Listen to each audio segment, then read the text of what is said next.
করিম ভাই গাড়ি তুলবা না। কেন রে, তোর বিয়াতে আমি যাবো না? না না, বাড়িতে অনেক কাম আছে, তুমি বাড়িতে থাকো। তোর করে পাইলা পয়সা এত বড় করছি, তোর বিয়াতে আমার নিবি না রে ভাই? আমার তো খুব যাইতে ইচ্ছা করতেছে। তোমার কইছি না বাড়িতে যাও, তোমার যাওয়া লাগবে না। তুমি গেলে আমার তো মান সম্মান থাকবো। ঠিকই কইছিস, আমি তো রাখাল মানুষ, তোর বিয়া বাড়িতে গেলে তোর তো মান সম্মান থাকবে না। ভাবি চলো, দেরি হয়ে যেতেছে। হ্যাঁ যাবো তো, কিন্তু করিম ভাইজানকে দেখছি না যে। হ্যাঁ তুমি যাও তো, আমি পরে করিমনে পাঠাই দেবো। যাও।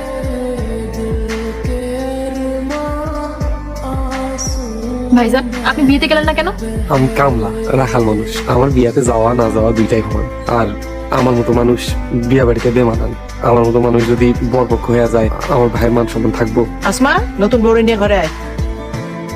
ভাইজান আপনি আর কতকাল সরল হয়ে থাকবেন বলেন তো? আপনাকে রেখে আপনার ছোট তুবে বিয়ে করে ফেললো, আর আপনি কিছুই বললেন না। আমি কি করবো? নিজের ভালোটা এখনো বুঝতে শিখেননি, আর কতকাল রাখাল কামলা হয়ে নিজের জীবনটা কাটিয়ে দেবেন বলেন তো?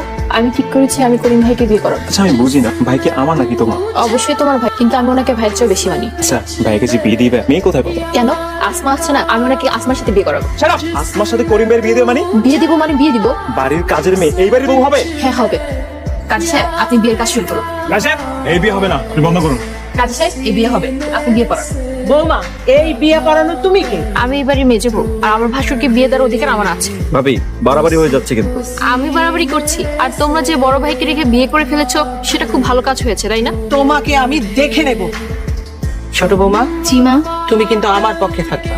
জি মা। তুই কালকের মধ্যে বউ নিয়ে ঢাকা চলে যাবি। আমি আজকের মধ্যে টিকিট করে ফেলছি। তুই গেলেই খেলা যাও। কি হয়েছে ভাইজান, আপনি খুশি দিনে কাঁদছেন কেন? আমি ভাবতাম এই দুনিয়ায় আমার কেউ নাই, কিন্তু আল্লাহ আমার একটা বোন দিছে। আমি তোমার কোনদিন শোধ করতে পারবো না বোন। কি যে বলেন না ভাইজান, আপনার জন্য কিছু করতে পেরে আমারও খুব ভালো লাগছে। তোমরা দুজন থাকো, আমি আসি। শোনো ছোট বৌমা, বড় দুই বউর লগে বেশি মিশবা না। মেজো বৌমা হলো ওর বংশ খারাপ, এর লেগা ও একটা কাজের মাইয়ারে আমার বাড়ির বউ বানাইছে। আম্মা আজকে কি রান্না করবো? এই খবরদার আমাকে আম্মা করে ডাকবি না। অহন তো আপনি আমার শাশুড়ি, আম্মা করে ডাকুন তো কি করে ডাকুন? একটা কামের মাইয়া আমাদের শাশুড়ি কইব না, একটা থাপ্পড় মারবো আজকে। খবরদার, আপনি এই বাড়ির বড় বউয়ের গায়ে হাত তুলছেন কেন? এই কামের মাইয়ারে আমি এই বাড়ির বউ মানি না। আপনি মানেন আর না মানেন, আসমা এই বাড়ির বড় বউ, আর আপনি যদি তার গায়ে হাত তুলেন আমি কিন্তু আপনার উপর নির্যাতনের মামলা করবো। ভাবি আপনি আমার সাথে এমন আচরণ কেন করতেছেন? আমাকে আচরণ শিখাতে এসো না, আর আজ থেকে তুমি আসমাকে ভাবি বলে ডাকবে। কাজের মেরে ভাবি বলে ডাকবো? অবশ্যই ভাবি বলে ডাকবে, আর আসমা এই বাড়ির বড় বউ।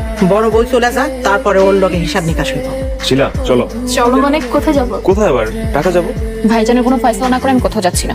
বিয়ে তো তুমি করে দিয়েছো, আর কি চাচ্ছ? এখন ভাইজানের জায়গা জমিও বন্টন করে দাও। তাহলে তুমি বিলের জমিটা নাও, আর রাস্তার পাশের জমিটা ওদের দুজনকে দিয়ে দাও। মেম্বার সাহেব এটা আপনার কেমন বিচার হলো? এই বিচার আপনি কোথা থেকে শিখেছেন? বিলের জমিগুলোর দাম কেমন হবে? বিলের জমির দাম 50,000 টাকা কাঠা, আর রাস্তার পাশের জমিগুলো? 10 লাখ টাকা কাঠা। তাহলে এটা করলে কেমন হয়? বিলের জমি আজ থেকে দুই ভাইয়ের, আর রাস্তার জমি আজকে করিম ভাইজানের। আমি বিলের জমি নিব না। না আমি নিব না। ঠিক আছে, তাহলে জমি তোমরা সবাই সমানভাবে ভাগ করে নাও।